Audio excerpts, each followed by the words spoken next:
అసలు ఏం జరిగిందంటే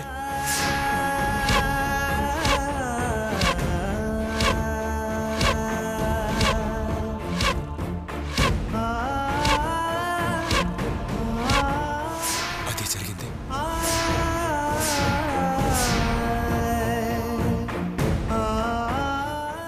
అంతా సినిమా కథలా ఉంది. నా కాంపౌండ్ లో ఇంత పెద్ద సంఘటన జరిగిందా?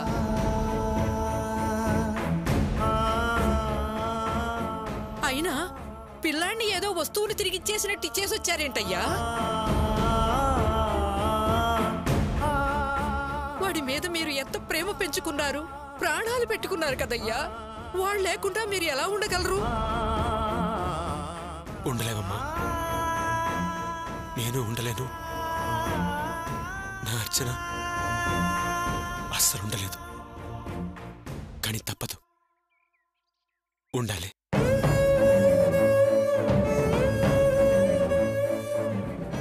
ఏంట్రా నువ్వు అనేది? తప్పదు అనడం తప్పురా. రేయ్, పిల్లాడు ప్రియకుడికే కావచ్చు, కానీ నువ్వు ప్రాణం కన్నా ఎక్కువగా ప్రేమ చూపించి పెంచుకున్నావు. ఏమ్మా అర్చన, వాళ్ళు లేకుండా నువ్వు ఉండగలవా? ప్రతి క్షణం వాడిని తలుచుకుంటూ నీలో నువ్వు కుమిలిపోతూ బ్రతకగలవా? ఎందుకమ్మా ఇలాంటి నిర్ణయం తీసుకున్నావు? ఏంటన్నయ్య ఇది? అన్నీ తెలిసిన నువ్వే ఇలా మాట్లాడుతున్నావేంటి?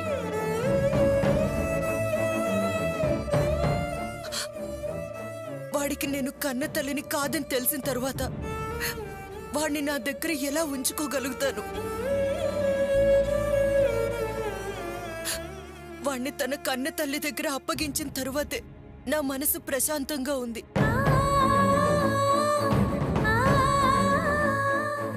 ప్రశాంతంగా ఉంది అని అనొచ్చు గాని సంతోషంగా ఉన్నావా అక్క? బాబుని ప్రియ తాగితేనే ఉడుక్కునేదానివి.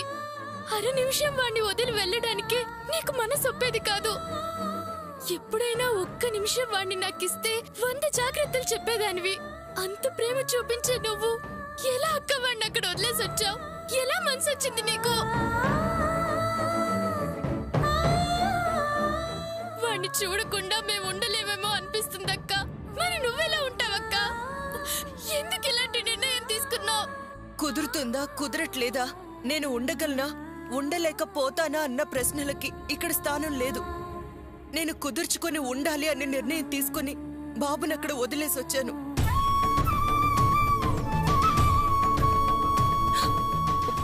నేను వదిలేసి వచ్చాక నన్ను మీరందరూ ఇన్ని ప్రశ్నలు వేస్తున్నారే, ఇదే ముందే మీకు చెప్పుంటే మీరు నన్ను వెళ్ళనిచ్చేవాళ్లే కాదు. అందుకే ఎవరికి ఏమీ చెప్పకుండా వాడిని వదిలేసి వచ్చాను.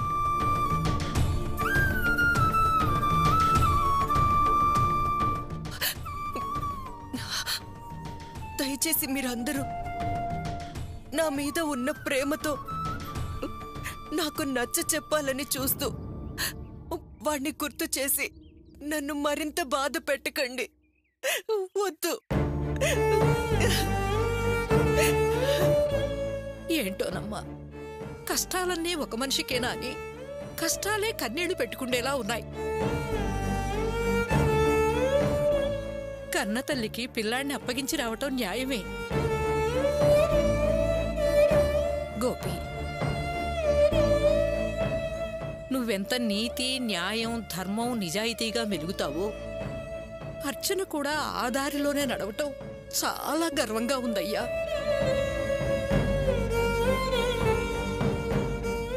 వాడిని వదిలి ఉండగలిగే ధైర్యం మీకు ఆ భగవంతుడే ఇవ్వాలి.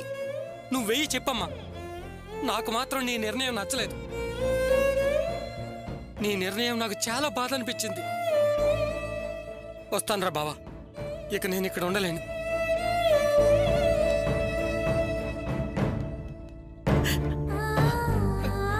గోపి, అర్చనను లోపలికి తీసుకువెళ్ళి ఓదార్చు. వెళ్ళమ్మా.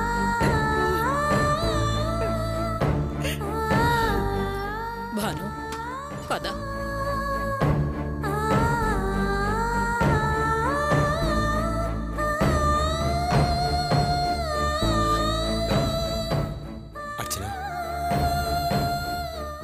కాసేపు పడుకో, నేను నీతో పాటు ఇక్కడే తోడుగా ఉంటాను.